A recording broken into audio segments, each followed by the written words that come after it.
Non bailable offences या गैर जमानती अपराधों में जमानत कैसे कराएं?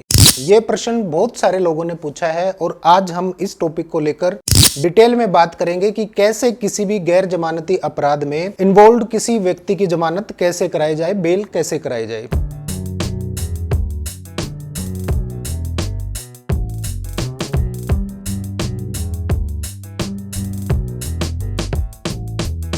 नमस्कार दोस्तों, कैसे हैं आप सब। गैर जमानती अपराध में जमानत कैसे ली जाए, इससे पहले ये समझना जरूरी है कि जमानती या गैर जमानती अपराध क्या होते हैं। जमानत के पॉइंट ऑफ व्यू से ऑफेंसेस की दो कैटेगरी होती हैं। किसी भी अपराध की क्लासिफिकेशन करेंगे तो अपराध आपको दो भागों में बटे मिलेंगे। पहला जमानती अपराध या बेलेबल ऑफेंसेस और दूसरे होते हैं गैर जमानती अपराध या नॉन बेलेबल ऑफेंसेस। अगर हम जमानती अपराधों की बात करें तो ये कंपैरेटिवली कम गंभीर किस्म के अपराध होते हैं और ऐसे अपराधों में जमानत पर छूटना व्यक्ति का मूल अधिकार या फंडामेंटल राइट होता है, according to Indian constitution article 21 and 22। और सुप्रीम कोर्ट ने भी कहा है कि bail is a right and jail is an exception, यानी एक्सेप्शनल केसेस में ही किसी व्यक्ति को जेल में डालना चाहिए और जमानत एक नियम की तरह उपयोग में लाया जाना चाहिए। जनरली जमानतीय अपराधों में अरेस्ट करने के बाद पुलिस थाने से ही व्यक्ति को जमानत देकर छोड़ दिया जाता है। वहीं अगर गैर जमानती अपराधों की बात करें तो ये कंपैरेटिवली गंभीर या ज्यादा गंभीर किस्म के अपराध होते हैं। ऐसे अपराधों में जमानत व्यक्ति का अधिकार नहीं होता, लेकिन हाँ, जमानत मिल सकती है और जमानत देनी है या नहीं देनी ये भी कोर्ट की डिस्क्रिशनरी पावर या विवेकाधीन शक्ति पर डिपेंड करता है। जमानती और गैर जमानती अपराधों का क्लासिफिकेशन सीआरपीसी के शेड्यूल 1 में बताया गया है। अगर आप एडवोकेट हैं तो आपके पास एक रेडी रिकॉनर होना चाहिए जिसमें आपको देखने में आसानी हो कि कौन से अपराध जमानती हैं और कौन से गैर जमानती। वैसे भी आजकल बहुत सारे publication house advocate diary publish करते हैं, उसमें रेडी रिकॉनर ऑलरेडी दिया हुआ होता है। आप वो भी खरीद सकते हैं और अपना काम आसान बना सकते हैं। अगर कोई व्यक्ति किसी जमानती अपराध में गिरफ्तार होता है तो उसको जमानत पर छोड़ देना चाहिए। सेक्शन 436 में भी ये साफ साफ लिखा है। वही गैर जमानती अपराधों के बारे में अलग अलग सेक्शन में प्रोविजन किए गए हैं। एक है सेक्शन 437 में जिसमें मजिस्ट्रेट की पावर के बारे में प्रावधान किए गए हैं और दूसरा सेक्शन 439 439 है जिसमें हाई कोर्ट और सेशन कोर्ट को स्पेशल पावर दी गई है। आज की ये वीडियो ज्यादातर सेक्शन 437 के इर्द गिर्द ही रहेगी। ऐसे अपराध जिसमें 3 साल या उससे ज्यादा की सजा या कारावास का प्रावधान है वो गैर जमानती क्लासिफाइड किए गए हैं और ऐसे अपराधों में जमानत देना या ना देना ये कोर्ट पर निर्भर करता है। चोरी के लिए किसी का घर तोड़कर घुसना या सेंधमारी करना, मर्डर या क्रिमिनल ब्रीच ऑफ ट्रस्ट या रेप का अपराध हुआ, ऐसे अपराध गैर जमानती कैटेगरी में आते हैं, नॉन बेलेबल ऑफेंसेस होते हैं ये। वैसे सीआरपीसी में गैर जमानती अपराधों की कोई परिभाषा नहीं है, बस इतना बताया गया है कि जो अपराध जमानत के योग्य नहीं है और जिसे प्रथम अनुसूची या फर्स्ट शेड्यूल में गैर जमानती या नॉन बेलेबल ऑफेंसेस के रूप में बताया गया है वही अपराध गैर जमानती है। जब कोई व्यक्ति जिस पर गैर जमानती अपराध का आरोप है या ऐसा व्यक्ति जिस पर शक हो कि उसने नॉन बेलेबल ऑफेंस किया है तो पुलिस थाना इंचार्ज बिना वारंट के अरेस्ट करता है और हाई कोर्ट या सेशन कोर्ट से अलग किसी मजिस्ट्रेट कोर्ट में हाजिर किया जाता है। तो वो व्यक्ति कब जमानत पर छोड़ा जा सकता है, यहाँ सबसे बड़ा प्रश्न ये है। यहाँ आपको सीआरपीसी के सेक्शन 167 167 को रेफर करना पड़ेगा जहां दो बातें बताई गई हैं। पहला, 10 वर्ष तक की सजा के अपराधों में 60 दिन और 10 वर्ष से ज्यादा की सजा का प्रावधान जिन अपराधों में है उसमें इन्वेस्टिगेशन ऑफिसर के पास 90 दिन का टाइम होता है चार्जशीट पेश करने के लिए। पुलिस कस्टडी का मैक्सिमम टाइम 15 दिन का होता है और जुडिशियल कस्टडी का जो टाइम होता है वो 60 दिन या 90 दिन होता है। वो 10 साल या 10 साल से पहले वाला और 10 साल या 10 साल से ज्यादा वाला एप्लीकेबल होगा यहाँ पे।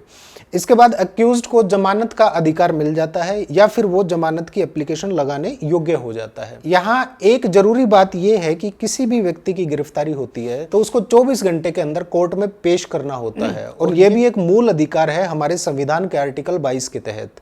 मोरोवर सीआरपीसी सेक्शन 167 और सेक्शन 57 कहते हैं कि किसी भी गिरफ्तार व्यक्ति को 24 घंटे के भीतर मजिस्ट्रेट के सामने लेकर जाना ही होगा और अगर 24 घंटे से ज्यादा किसी व्यक्ति को थाने में रखा गया है या पुलिस कस्टडी में रखा गया है तो ये उसके मूलभूत अधिकार फंडामेंटल राइट्स की वायलेशन होगी और इसके लिए हैवियस कॉर्पस की रिट जारी हो सकती है जो सीधे हाई कोर्ट या सुप्रीम कोर्ट से होती है। गैर जमानती अपराध की दशा में जमानत देना या ना देने पर भी कुछ रिस्ट्रिक्शंस हैं। जैसे अगर व्यक्ति मृत्यु या आजीवन कारावास की सजा योग्य किसी अपराध का दोषी है तो उसे बेल या जमानत नहीं दी जाएगी। दूसरे शब्दों में कहें तो वो अपराध जो मजिस्ट्रेट कोर्ट से बड़ी कोर्ट या सेशन कोर्ट में चलेंगे और वो गंभीर अपराध की श्रेणी में आते हैं, तो ऐसे मामलों में मजिस्ट्रेट कोर्ट बेल नहीं देगा। अगर कोई अपराध संज्ञेय है या कॉग्निजेबल है और व्यक्ति मृत्यु, आजीवन कारावास या 7 वर्ष से अधिक सजा योग्य किसी अपराध में पहले भी एक बार दोषी पाया गया है, यानी एक बार जेल काट चुका है और दोबारा किसी गंभीर अपराध के लिए पकड़ा गया है, या किसी ऐसे अपराध में 2 बार से ज्यादा दोषी पाया गया है जिसमें 3 वर्ष से लेकर 7 वर्ष तक की जेल की सजा का प्रावधान है,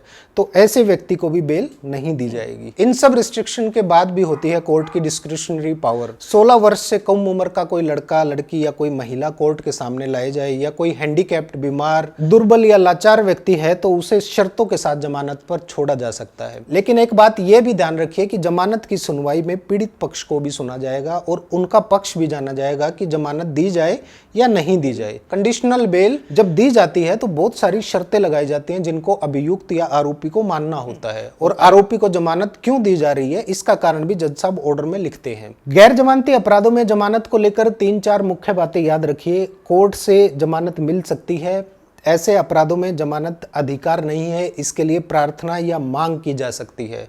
कोर्ट को विश्वास दिलाना होगा और समझाना होगा कि गैर जमानती अपराध करने वाला व्यक्ति कोर्ट की शर्तों का, कंडीशंस को मानने के लिए तैयार है। बावजूद इसके कोर्ट पब्लिक प्रोसिक्यूटर को सुनवाई का अवसर देगा, उसकी बातों को सुनेगा और लिखित आदेश जारी किया जाएगा कि जमानत दे रहे हैं या नहीं। दोस्तों, वैसे तो सीआरपीसी के सेक्शन 437 में जमानत लेना क्रिमिनल प्रैक्टिस का सबसे मुश्किल काम है। सबसे पहले एक एप्लीकेशन लिखनी होगी जिसमें यह बताना होगा कि पहली एप्लीकेशन है या दूसरी एप्लीकेशन है, व्यक्ति कितने समय से जेल में बंद है, और कुछ जरूरी बातें एप्लीकेशन में जरूर लिखें। जैसे शिकायतकर्ता ने आपके खिलाफ झूठी शिकायत या एफआईआर दर्ज करवाई है और क्यों झूठी शिकायत की है, उसका कारण क्या है, यह भी एप्लीकेशन में लिखिए।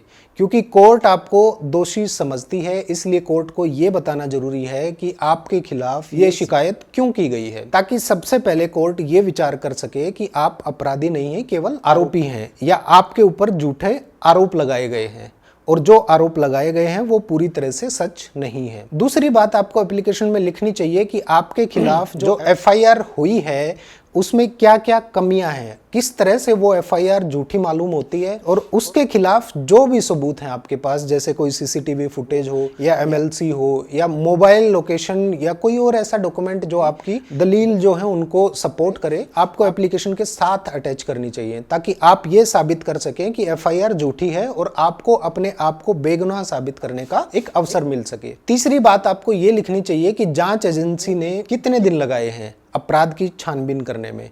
अगर 60 या 90 दिन की तय समय सीमा में चार्जशीट दाखिल नहीं हुई है तो सेक्शन 167/2 के तहत आपको जमानत का अधिकार मिल जाता है। दोस्तों, गंभीर अपराधों में आमतौर पर जमानत नहीं मिलती क्योंकि प्रोसिक्यूशन ऑफिसर लगातार ये दलील देता है कि पूछताछ में जरूरत पड़ सकती है अक्यूज्ड की।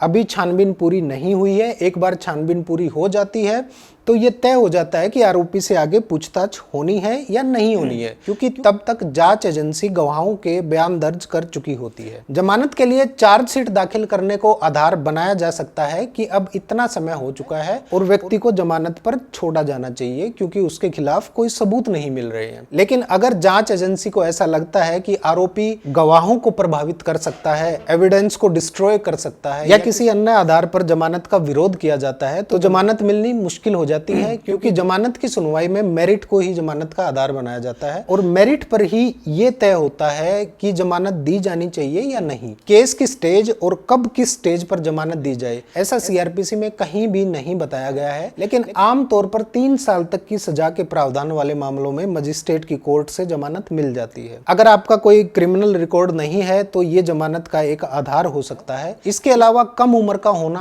आश्रित लोगों की डिटेल्स इत्यादि को भी जमानत का आधार बनाया जा सकता है। अगर इन्वेस्टिगेशन ऑफिसर या सरकारी वकील जमानत का ज्यादा विरोध ना करें तो कोर्ट जमानत देने का मन बना सकती है, हो सकता है कोर्ट जमानत दे ही दे। दोस्तों, एक बात ध्यान रखिएगा, जमानत के लिए जज साहब को समझाने या कन्विंस करने का सबसे बड़ा काम आपका वकील करता है। अप्रोक्सीमेटली 80% आपके वकील पर डिपेंड करता है कि वो किस तरह से आपके केस को कोर्ट में प्रेजेंट करता है। क्या आपके वकील की बातें कोर्ट को प्रभावित कर पा रही हैं, प्रभावित करने लायक हैं, और क्या वो जज साहब को ये समझाने में कामयाब हो पा रहा है कि आपको जमानत क्यों मिलनी चाहिए। जितनी मजबूती या कन्विक्शन के साथ आपका वकील कोर्ट के सामने आपकी बातें रखेगा, उतनी ही आपको बेल मिलने में आसानी होगी। लेकिन उसके बाद भी ये कोर्ट पर ही निर्भर करता है कि वो बेल ग्रांट करते हैं या नहीं करते हैं। एक बात और, अगर ट्रायल के दौरान जो अहम इंपॉर्टेंट या मटेरियल विटनेस हैं, उनके बयान अगर आरोपियों के खिलाफ हों तो भी जमानत नहीं मिलती। जमानत के लिए जाते समय ध्यान रखिए कि आपके पास सारे डॉक्यूमेंट्स या जो भी आपने आधार बनाया है उससे रिलेटेड सभी डॉक्यूमेंट्स रेडी होने चाहिए। कोर्ट में पूछे गए सवालों के जवाब बहुत ही शालीनता से और सोच समझ कर देने चाहिए और कोर्ट की पूरी रिस्पेक्ट करनी चाहिए। बहुत लंबा हो गया ना, डोंट वरी, खत्म हो गया है। गंभीर अपराधों में जमानत को लेकर मैंने तकरीबन सारी बातें बहुत ही आसान शब्दों में समझा दी हैं। अगर आप बुक उठाकर पढ़ेंगे तो ये टॉपिक कई पन्नों में फैला हुआ है। शायद सेक्शन 437 के ही 2-3 पेज हों। बड़ा टॉपिक था, इसलिए कुछ रह गया हो तो नीचे कमेंट करके बता दीजिएगा। मैं कोशिश करूंगा उसको अच्छे से क्लियर करने की। नमस्कार।